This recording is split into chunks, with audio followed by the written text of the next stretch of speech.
No.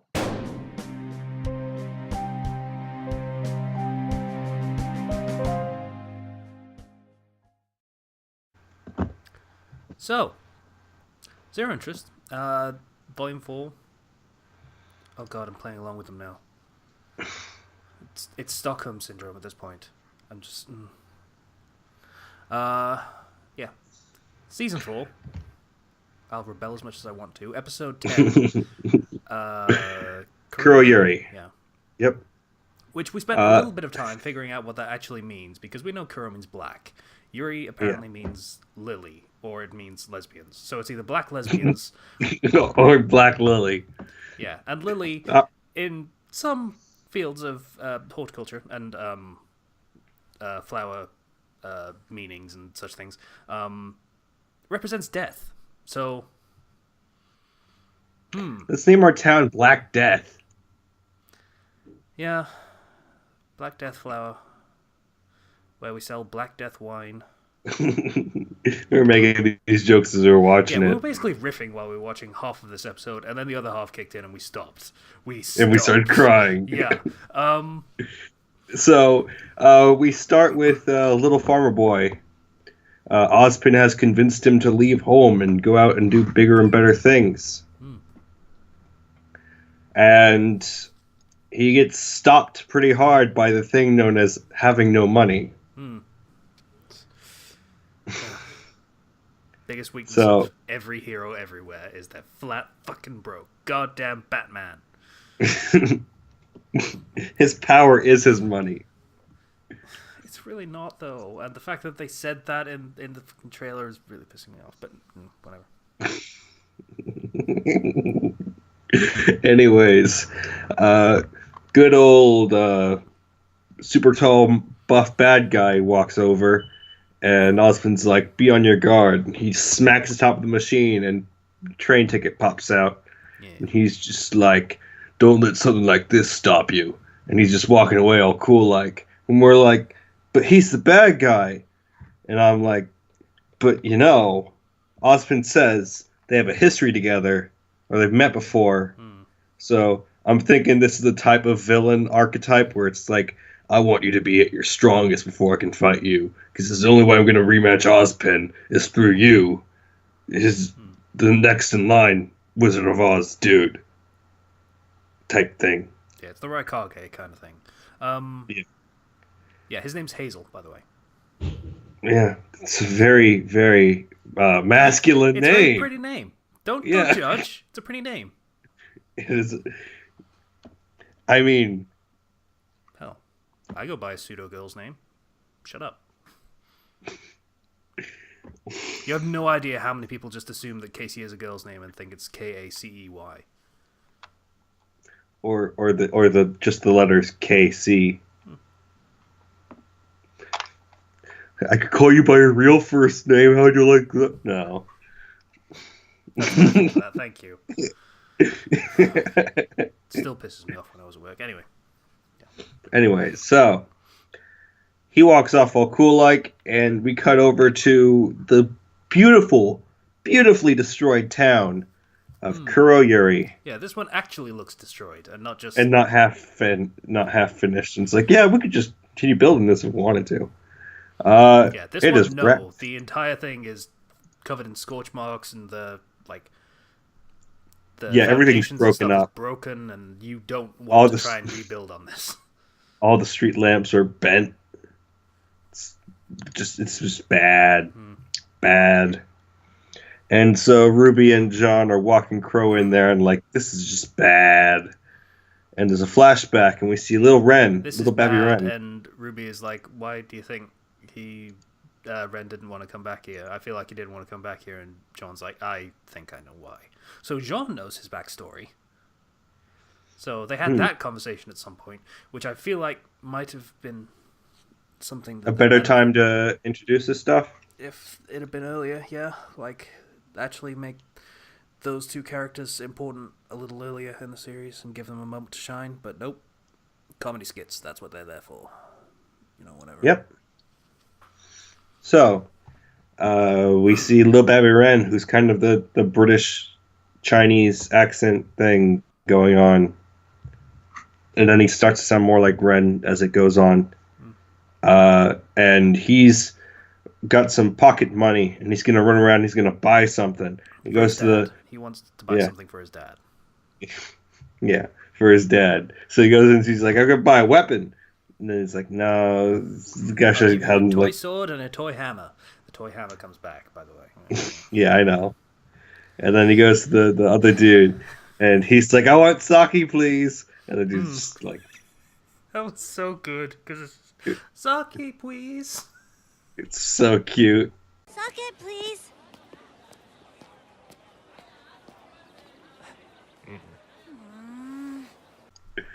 And he sees all the, like, treats and delicacies and whatnot. But as he's looking at that, he looks to the side, and down in the alley, being beaten up by 3 boys, or being berated, not beaten up, but, like, you know, name called and bullied, basically, is Nora. Just want to remind you of that.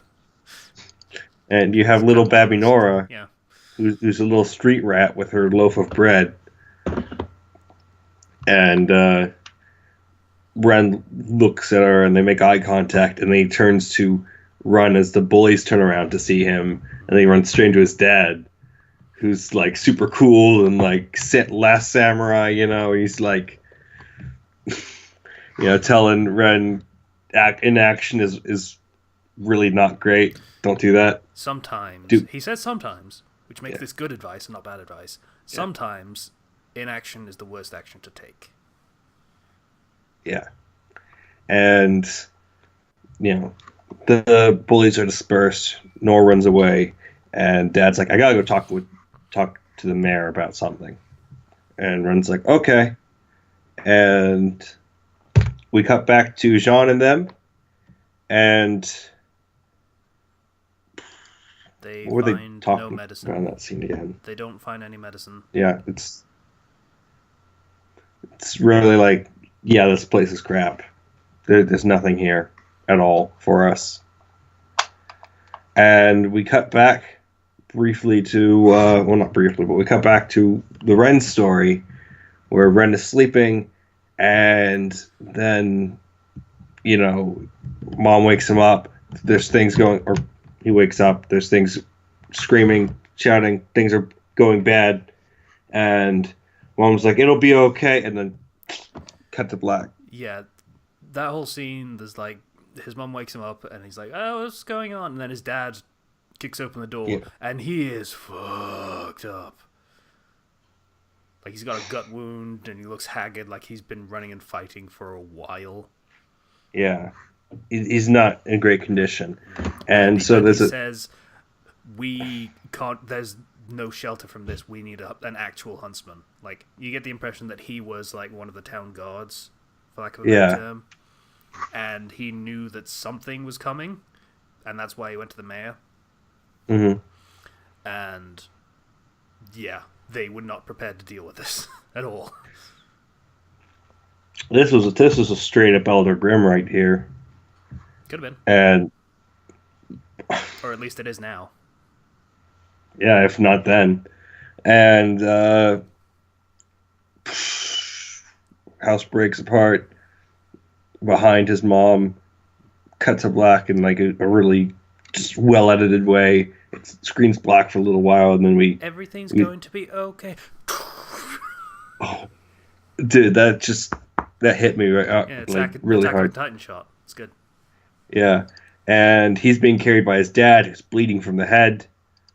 Everybody's running away. Titan shot. That's literally what happened. You have this super like scary Grimm on another horse. On a horse Grimm, unless it's like both one Grimm. I don't know. Next episode it appears, and then I'll tell you what it is. Okay. Because I know what it is and what it's based on. Because it looks spooky. Its eyes are glowing red. So everybody's running from it. Dad's like, you gotta defend yourself. Take action. Hands him a knife. And then it's a very distinct knife because it looks kind of like his weapon. Yeah. So I have to wonder which one of those pair is that knife blade in. Yeah, I was thinking the same thing actually. It's like maybe he could is like make another one just like this. Or So he used the metal and made an alloy out of it and made it into two. yeah. Minutiae details. It's not important. He used it in Anyways, his weapon. dad's like, I'm gonna fight this thing with my bow and arrow. I have like 3 arrows. Go. I'm gonna fight this thing. I'm gonna just stand here and be an obstacle, is what he was saying there. I'm gonna fucking die right here. Run. And so Ren runs, and he's freaking out, and he's crying under the bridge, and he's seeing all the Grim come through, and then he awakens to his semblance, which instantly calms him. Yeah, personally, I like this because it confirms that you can activate a semblance through trauma. And that was important to me, specifically. Yeah. Reasons. But yeah, so his semblance, it's not entirely clearly confirmed what his semblance is. Some people think it's just he is hidden and his presence is concealed. I immediately tweet onto the idea that it is, and probably could be named, serenity. So it calms him. It's like meditation, or gives the effects of meditation, where it completely calms the mind. So it gets rid of negative emotions. So it's hard for the Grim to find him. I locked onto that once I saw this. I was like, that is super useful in this setting. Yep. Because and he grabs and he sees Nora, and she's about to get attacked by a Grim, so he runs over to her, and he grabs her, and Serenity works on her too, and now they're both calm, and no negative emotions means no Grim can find them. It works out really well for being an emotional ninja. It's a good word for it. By the way, just to make absolutely clear, none of this is confirmed because we are in the very end of canon territory. So yeah, but it's the fact that he suddenly stops crying. Yeah, like that is like, no, this isn't just you're hidden now. This is your emotions are now being messed with. Yeah. So just to be clear, for these 3 episodes, there's going to be a lot more speculation probably on both our parts because I don't know either. So I get to join in. It's fun. Yay. And he hands little Babby Nora a hammer and is like, we protect each other. And the fucking Boop song starts playing and I cry. Yeah. God damn it.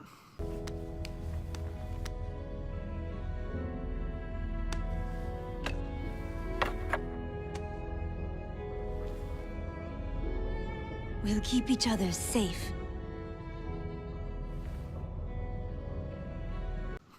Me too. Yeah, I was starting to tear up. Really well done scene, really powerful. And I part of me wishes we could have gone a little, not necessarily these scenes, because these scenes work great in the context they're in, of them going to Kuroyuri. But I think I wish we could have gotten a little bit more hints to their history earlier on than this. Like maybe actually say, hey, we're off. Literally any details about. We don't get anything. Literally nothing. Yeah. But this was very well done, I think. Yeah, but we're not done yet. So they survive through unknown means because we don't actually see that part. They're just hidden. Because emotional ninjas. I guess they just stayed there until the Grim dispersed, and then the Huntsman showed up looking for survivors. I assume. Yeah. And then we cut back to present day, and Ren and Nora are in the mountains. Yeah. We get the shitty tasks. Yeah. Getting the shitty tasks of not having to carry a wounded man and constantly fear for his safety. Sucks to be you guys. Or being the injured man, Well,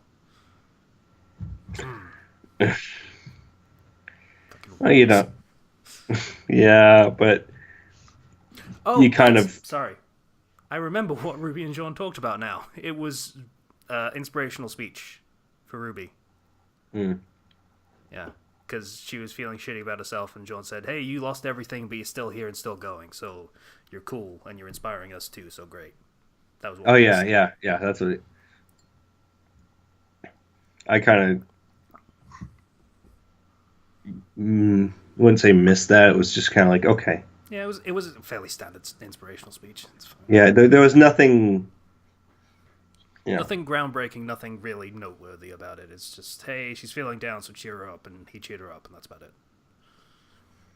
And they go and like, hey, wind's coming from this tunnel. And Is it me? Or has Nora been overselling the voice acting a little bit this season? Is it me? how do you mean? Like, it's a little bit much. Like, hey, wind's coming out of this cave! Hey! There's wind blowing out of this cave! I agree with you on that, actually. It's a little much. Because we didn't see her as much in previous seasons, I feel like. Like in the first couple seasons, she didn't, like, when she did get lines, they were not really as much, and I feel like she did a better job there, and I feel like she's been trying to play up the I'm always happy, yay! But I don't know. Yeah, it's a little much. Dial it back a few notches. Just a few. Who's never going to watch this video? You should dial it back a few notches. Yeah. I mean, I kind of like the whole hey, that whole part is because, it's supposed to be shouted over a distance. I get that, but but also the fact that they're just literally walked by Kuroyuri on the sign and walked past that. So I feel like you can kind of see she's trying to be happier than usual for him. I don't know. But anyways, they see a flag fly out at his face from the cave tunnel, and they're like, "Okay, this is from a place that's weeks away. Yep, that we've been to this- and was destroyed, and there was a huntsman there, and it was destroyed by just one Grim, and I want that to be noted for future reference.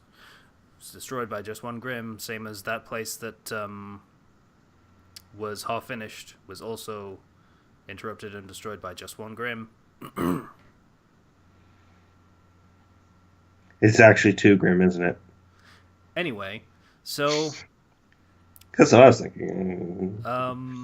they go into the cave and they see a bunch of weapons and flags, and they see one of Ren's dad's arrows. And like, oh shit, this is that thing. And they go to the mouth of the cave opening on the other side and see the thing. We don't get to, but they see the thing walking Like, oh no. downhill in the direction of Kuroyuri. Oh no. We leading up to big fight now. 2 episodes left. Yeah. So overall thoughts on this episode. I just really liked the Ren and Nora backstory stuff. I think that was well done. I think it was overdue. But it was still well done. It was. I feel like that little bit with the farm boy, that plot line is keeping me interested. It's surprising how very, very simple it is, but it's actually maintaining interest. Yeah. Like, Um, if they spent too much time on it, it would be really bad, but they're only spending like a minute on it each time, yeah. and that's really keeping the pace up. It's on like the first minute or two, like every other episode. Yeah. So they're spacing it out. Let's see. The whole Jean and Ruby stuff is kind of simple. Yeah, it's I guess. basically establishing shots is what that is. It's, hey, we're in Kuroyuri now. Yeah, nothing really actually happens with them other than Jean tries to cheer her up. And they don't find any medicine. Yeah. It's And yeah, it was good. I enjoyed it. Yeah, it's a good episode. Good, not amazing, but good. Yeah. Anything else to be said for this, or are we moving on? I think we should move on. We've got we're in the final couple episodes. Yay! And then after this, we're probably going to take a break from Zero Interest for a while and not record it. We have like 3 months of episodes, so I think we're fine if we want to. This is like when I recorded a whole Undertale LP in like 2 days. Just have so much stuff recorded. All right, so this was Zero Interest for RWBY Season 4, Episode 10, Kuroyuri. We'll see you in a few days for the next episode. Bye now. Bye.